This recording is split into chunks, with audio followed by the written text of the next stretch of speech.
আসসালামু আলাইকুম। সবাই কেমন আছেন?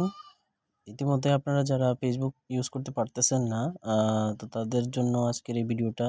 তো আমি আশা করি আপনারা শুরু থেকে শেষ পর্যন্ত ভিডিওটি দেখলে আপনারা অবশ্যই সবাই Facebook ইউজ করতে পারবেন। তো আমি ১ম এ আপনাদেরকে দেখাচ্ছি আমি আমার Facebook এ যদি ঢুকি, তাহলে দেখবেন এটা কিন্তু নতুন ভিডিও বা নতুন কিছু কিন্তু লোড হচ্ছে না এখানে। এগুলো আমার যে আগের, আমি যদি Facebook লাইট থেকে আপনাদেরকে ব্যবহার করে দেখাই, দেখেন এখানে কিন্তু লোড হচ্ছে না। তো এই সমস্যার সমাধান করার জন্য আমরা যেটা করব, আমরা জাস্ট প্লে স্টোরে যাব। প্লে স্টোরে গিয়ে আমরা যেকোনো একটা VPN ডাউনলোড করে নিব। যেমন আপনি ইউজ করতে পারেন সুপার VPN, আর টার্বো VPN, যেকোনো VPN আপনি ইউজ করতে পারেন। তো আমি সুপার VPNটা আমি অলরেডি ইনস্টল করে নিয়েছি। আপনি জাস্ট এটাকে ওপেন করে নিবেন। ওপেন করে নেওয়ার পর একটু এখানে লোড হবে অথবা একটা অ্যাড আসতে পারে। অ্যাডটা আপনাকে কেটে দিতে হবে। তো আমি একটু অপেক্ষা করছি।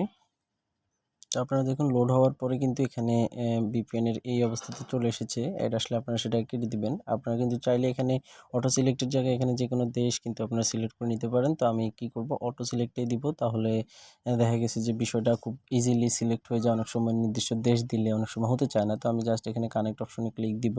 তো কানেক্ট অপশনে ক্লিক দেওয়ার পরে কিছুক্ষণ সময় নিয়ে কিন্তু তারা যেকোনো একটা দেশে, যেটা আমার জন্য এই মুহূর্তে ফ্লেক্সিবল হয়ে যাচ্ছে, তারা ওই দেশটাকে জাস্ট কানেক্ট করে দিবে অটোমেটিক্যালি আরকি, নির্দিষ্ট ভাবে। তো এখানে কানেক্টিং হওয়া পর্যন্ত আমরা অপেক্ষা করব। প্রিয় দর্শক, আপনারা ইতিমধ্যে দেখতে পাচ্ছেন যে আমার VPNটি কিন্তু কানেক্ট হয়ে গেছে। এখানে কানেক্টেড লেখাচ্ছে এবং অটো সিলেক্ট দেখাচ্ছে স্মার্ট প্রক্সি অন, মানে তারা এটা অটোমেটিক্যালি কিন্তু করে নিয়েছে। এখন যদি আমি আমার ফেসবুকে ঢুকি, তো ফেসবুকের যে মেইন অ্যাপসটা রয়েছে, আমি যদি এখানে স্ক্রল করি, তাহলে দেখতে পাচ্ছেন যে নতুন আ ভিডিও এবং পোস্ট কিন্তু চলে আসছে। এবং আমি যদি ফেসবুক লাইট থেকে আপনাদেরকে দেখাই, আমার ফেসবুকে কিন্তু ইতিমধ্যেই কিন্তু ঢুকে গিয়েছে। তো আপনারা বুঝতেই পারছেন যে এই VPNটা ইউজ করার মাধ্যমে কিন্তু আপনারা আপনাদের Facebook, মেসেঞ্জার সবকিছুই কিন্তু ইউজ করতে পারবেন এবং যে অ্যাপসগুলা বাংলাদেশ থেকে ইতিমধ্যে ব্লক করা আছে সবগুলা অ্যাপসই কিন্তু আপনারা ইউজ করতে পারবেন। তো এই ছিল আজকের ভিডিও। আশা করছি আপনাদের একটু হলেও উপকারে আসবে। উপকারে আসলে অবশ্যই আমার চ্যানেলটি সাবস্ক্রাইব করে পাশে থাকবেন এবং পরবর্তী ভিডিও দেখার আমন্ত্রণ জানিয়ে আজকে এখানে শেষ করছি। আল্লাহ হাফেজ। আসসালামু আলাইকুম।